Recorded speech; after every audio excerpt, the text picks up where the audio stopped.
ఉన్నప్పుడు చేయలేదా మల్లన్న సాగర్ కట్టలేదా, ఆందోళనలు కాలేదా, కొండపోచమ్మ సాగర్ కట్టలేదు? అవును అయినాయి. ఇక్కడ కేసీఆర్ ఏం చేసిండు?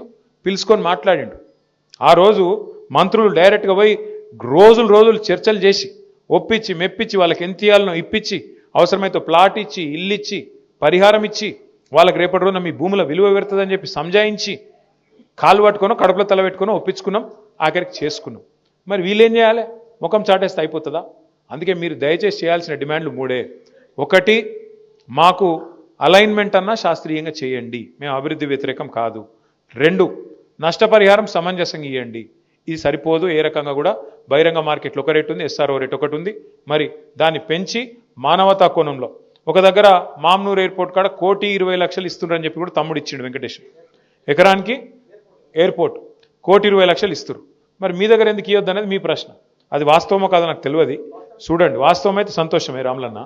అయితే అవన్నీ కూడా లాయర్లకు ఇవ్వండి. అదే చెప్తున్నాను. ఎందుకు చెప్తున్నా అంటే వాళ్ళు ఇంటూరు కాబట్టి. ఎవరికన్నా మీకు న్యాయ సలహాలు కావాలంటే, మీకు ఎవరికైనా సరే న్యాయ సలహాలు కావాలంటే, ఇగో మన తెలంగాణ భవన్ గా దీని పేరు ఇప్పటి నుంచిగా జనతా గ్యారేజ్. మీరు ఎప్పుడంటే అప్పుడు రావచ్చు, మీకు ఏ సమస్యలు ఉన్నా వాళ్ళకి చెప్పచ్చు.